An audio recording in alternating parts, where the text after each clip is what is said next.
Welcome to the show, everybody. Pete Forsey, the podcast, coming at you here on Tuesday, December the 6th. And we got a lot that's been going on really since last time we connected. That was before Thanksgiving.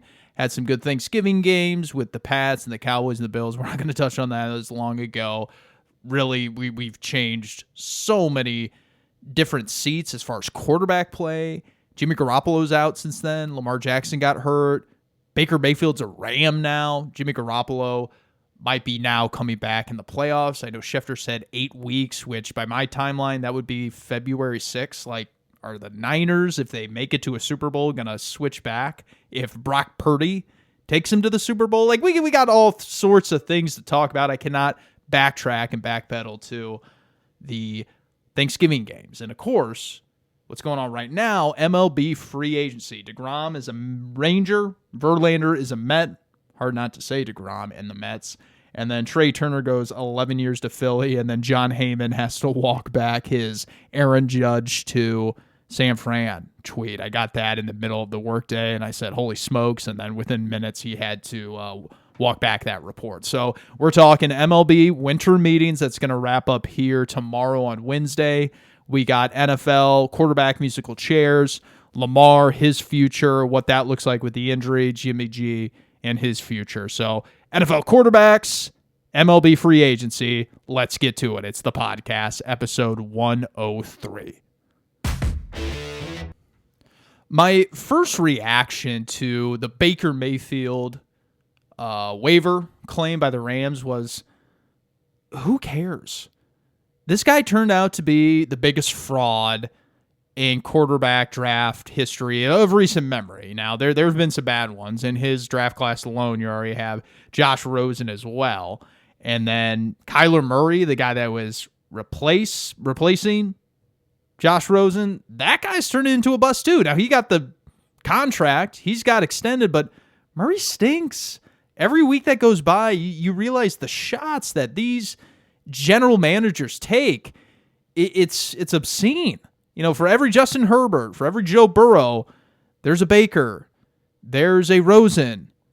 Mac Jones hasn't been sold. Justin Fields, love him, but he not sold yet either. So, again, taking shots, just not the move. And, you know, Baker, he's going to go to L.A. This is a good move for him to try and win a backup job, particularly maybe it'll be in L.A. when Stafford's healthy in 2023. The receivers that are young on the Rams, this will be a great opportunity for them to get competent passes from an NFL QB. You can knock on Baker all you want, but the guy's, you know, an NFL player. He deserves to be on a roster, whether it's a backup or third string. But if you're a Rams wide receiver, you know, you can't really feel like you're getting a fair shake if Wolford or if Bryce Perkins is throwing you passes here in the back half of 2022. So this is good for the Rams in trying to win some games, see what they have in the rest of their roster, and you go from there. And maybe he sticks along as a backup. But it's just so funny when you look at quarterbacks in the NFL. It's so fleeting. It's so incredibly fleeting. Jimmy Garoppolo, 2019, Super Bowl. A couple years before that, he was traded from the Pats, second-round pick. He was seen as the marquee free agent, marquee available player playing the quarterback position at the time in 2017. His contract was expiring, and he goes to San Fran. 2019, he wins the Super Bowl, and then he's going to be replaced from Trey Lance. And he's never been at a more lower point. And then he resigns with San Fran as the backup, and then he's back in the starting role.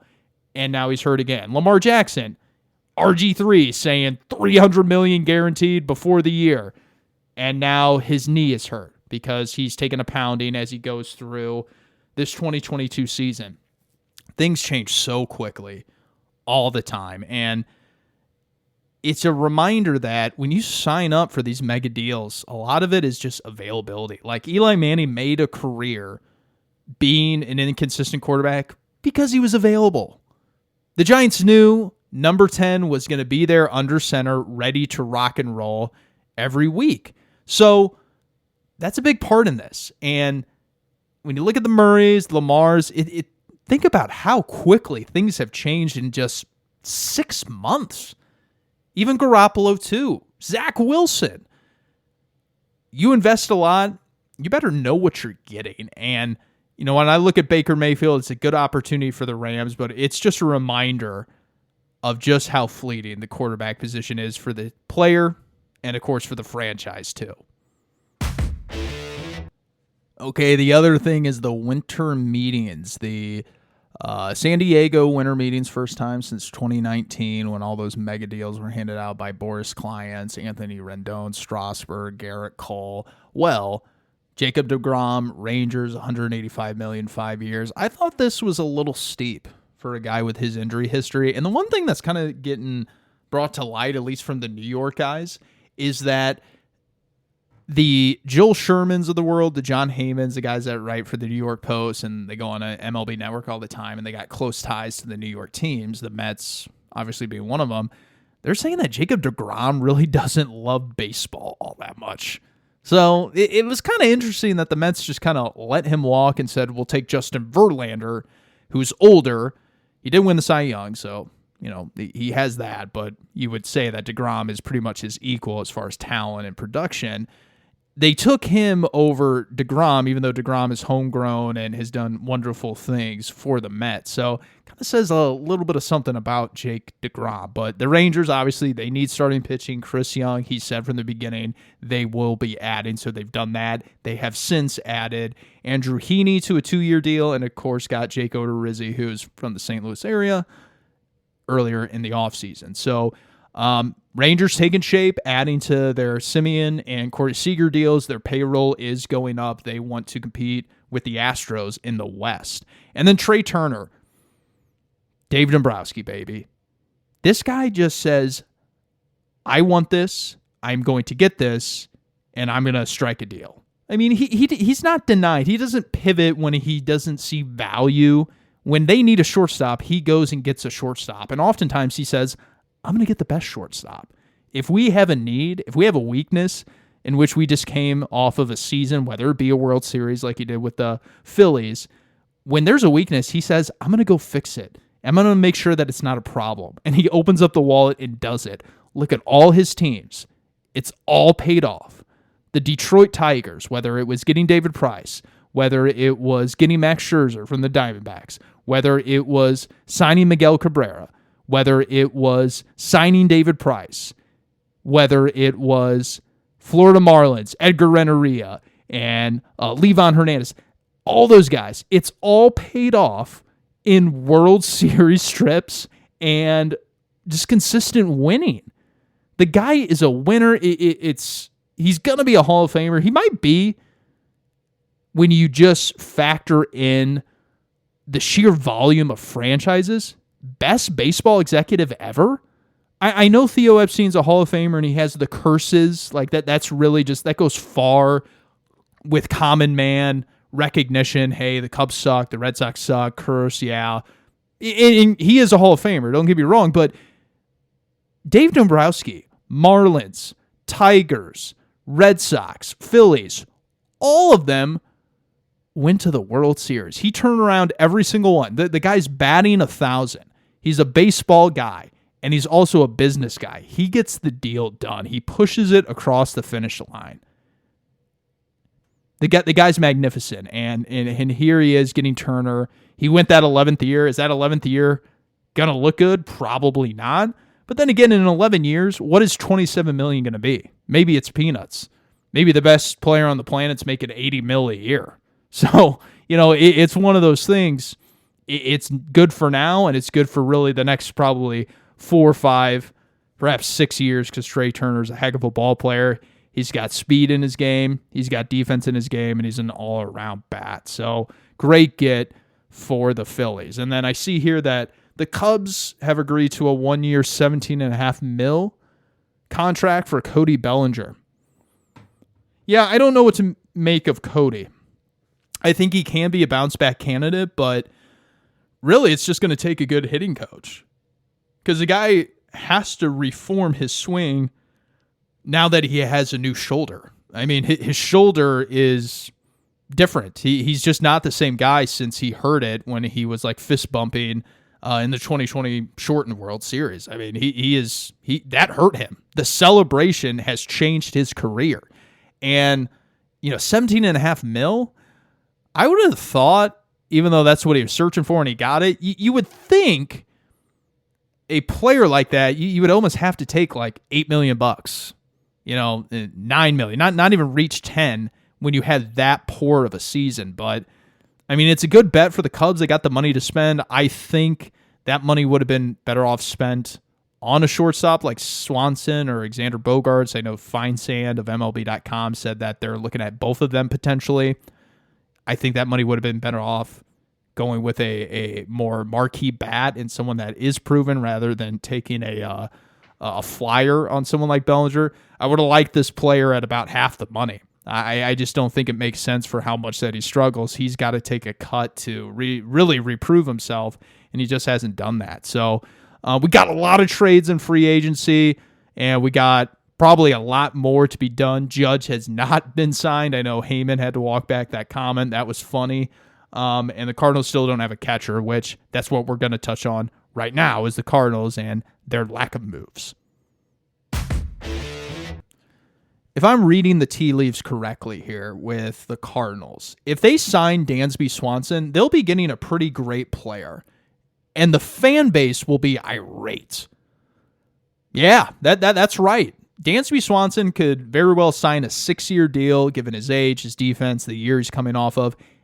And the Cardinals could be getting a very big plus to their lineup, everyday lineup. But it'll be a massive disappointment because of the options that are still out there and were out there in Trea Turner. Xander Bogaerts, you got Carlos Correa, and you come away with the worst of the bunch and a guy that, frankly, is overrated when we're talking about the contract proposals that are being thrown out there from the media. The guy really deserves probably like a 4-year deal. He's a dead red hitter. He crushes fastballs. He did it this year. It took him years to get there. He's got pretty good defense. Really, he's a 3-tool player, not a 5-tool, like his contract seems to reflect. So I think he would be a great addition to the team. It's just not the type of swing that you want to see the Cardinals take in free agency, but they're not comfortable going to free agency.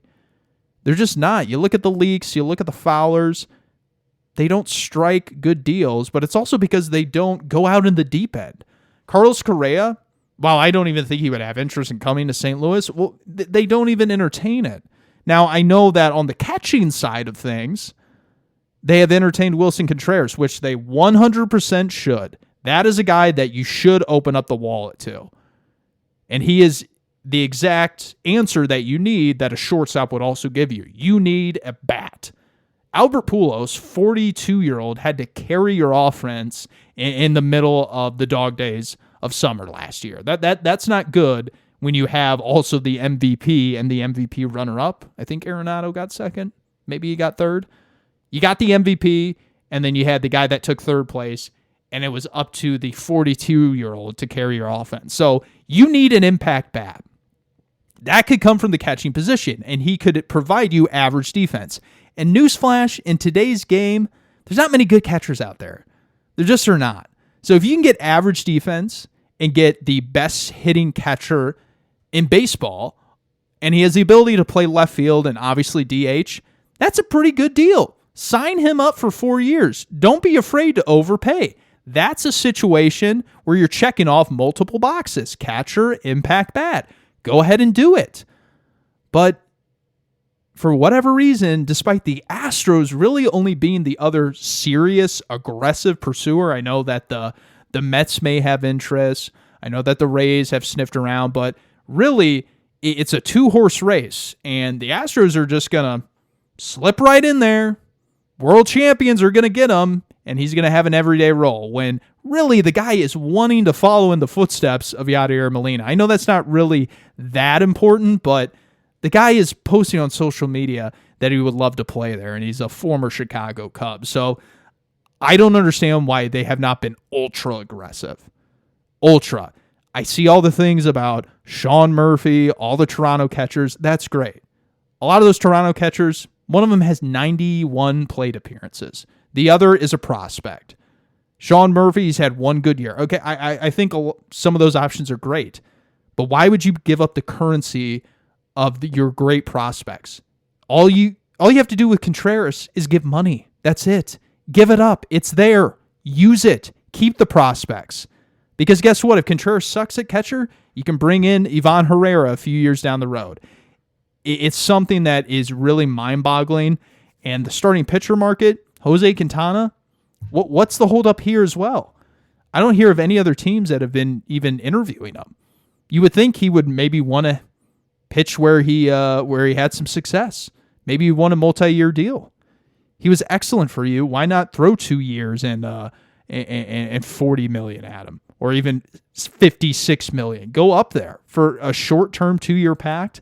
The Cardinals need to be more aggressive than they are right now, because their best options are really only the best options for a few other clubs when you're talking about Contreras and Quintana. So I wish they would be more aggressive, and we'll see where they are come the end of Wednesday after the winter meetings.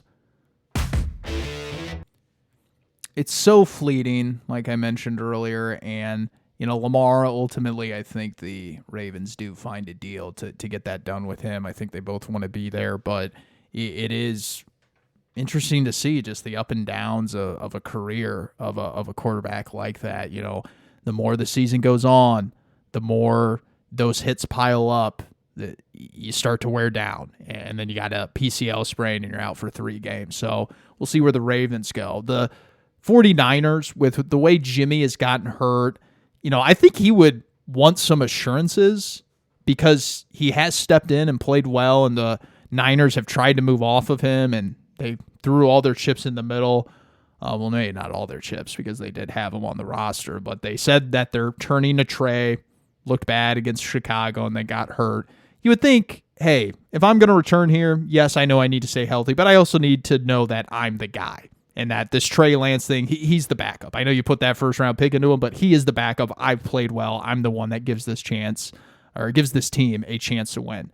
So that's where I think Jimmy G's likely not going to be on the Niners. I think the Jets make a lot of sense with Zach Wilson, and then obviously being familiar with Mike LaFleur and Robert Saleh. Maybe the Patriots, if Mac Jones is not someone that they want to go to for a third year. He turns the ball over quite a bit, but it does seem that Belichick likes Mac Jones. The one interesting thing, worldwide leader of all places, Mike Tannenbaum threw it out there. Is it crazy to think Tom Brady, the way he's screaming on the sideline, throwing the tablet, getting upset with the way things are not coordinated properly with the receivers and just as the offense, and the way the Patriots are struggling, is it really that inconceivable of a reunion? I don't think it's going to happen.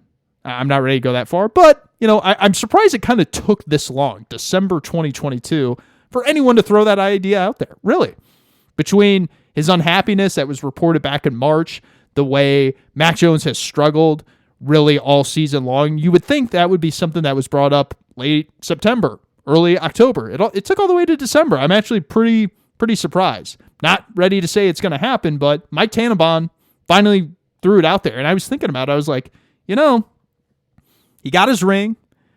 He got a taste of what it's like without Belichick. He sees the benefits of being with Bill Belichick, and obviously the reverse has happened with Bill. Would they go back to each other and just team up and continue to win? Because they probably would, hit the ground running. I'm not ruling it out. I really am not, especially after what Brady pulled with the retiring, unretiring, and all that jazz back in the spring. With Jimmy G, I definitely think that there's a lot of suitors out there for this guy. I really do. There are limitations. He throws some inexplicable INTs, but he also commands the offense. You feel comfortable with him running, and it's just something that the Jets do not have. I think it would be a great fit, and you pivot off that number 2 overall pick in Willson, because the guy is just not far along at all when you're talking about an NFL starter. Last thing I want to touch on is OBJ. The guy obviously had a great playoff run with the Rams, tore the ACL, unfortunately, in the Super Bowl, his second of his career, and that's what's being lost in all this. The guy has his second ACL tear, and I think finally, because Ed Werder's reporting it, another guy with the Dallas Morning News, that he may not be available till mid-January. This has been an all-time marketing masterpiece of manipulation from OBJ and his camp. They have just drummed up interest from the Giants, from the Bills, Rams at one point before they fell out of contention, the Cowboys, the Chiefs, of a player who has been injured for the better part, or for the most part, of the past, 3 years, had a couple of good games. He was slow out of the gate with the Rams, understandably so, maybe with the playbook, but also with his physical limitations. And now it's coming out that the guy's not going to be available till maybe playoff time? Pass. No thanks, whether I'm the Cowboys, the Bills, whomever. I don't need to sign up for you for 2022 if you're not going to be able to play in these meaningful games in December. Like, it was a little suspicious when he was cleared and then OBJ said, yeah, I'm going to take until after Thanksgiving to find a team and to visit with squads. That was a little suspicious, whether he was just being lazy and not wanting to play or if he wasn't healthy. It looks to be that it was the latter, because now we're seeing that he's not going to be available until January. So I think we might be just buying a little too much stock in the catch from Sunday Night Football back when he was a rookie, and the Odell that we saw get the record-setting contract before he was shipped off to Cleveland. Because this guy, look, he probably still has a little something, can still be a productive player, but he's not going to be impactful in the finale as far as the regular season games here in December. And you're not really going to feel comfortable with a wide receiver who hasn't had any live snaps playing a playoff game when you need to have catches. It's win or go home. Whether you're the Cowboys, whether you're the Chiefs or the Bills, I think I'm out. Unless you're willing to play at basically a no-risk contract going forward, no guaranteed dollars outside of the veteran minimum, I'm not signing up with you. And Dallas seems to be leading the race here. The Giants might be the only team that might be willing to do this to see if maybe he can see the field in December, just, that outside chance, because they're not going to make the playoffs, so no risk on their part. But if I'm Dallas, if I'm Buffalo, I think I'm out. Thanks so much, everybody, for tuning in. Hopefully Aaron Judge has made a decision. It's really a 50-50 toss-up. Giants, Yanks, who does he want to be with? I think he chooses New York. I think he was a little hurt about the contract. He admitted it in a article with the New York Times, a little player profile piece. I think cooler heads prevail. He chooses New York. New York does not get outbid. And, you're talking about two franchises here who have been very financially conscious with who they hand out mega deals to. And I think New York will not let their own get away. So I think he's a Yankee this time next week. And if you guys have any questions, please email the podcast at gmail.com or hit up the text or call line 816-226-7483. Again, 816-226-7483. If you have any questions, comments, at Pete4C on all social media. Tell your friends and family about it. Subscribe, review. Let us know what you like, don't like. Thanks so much for choosing the podcast.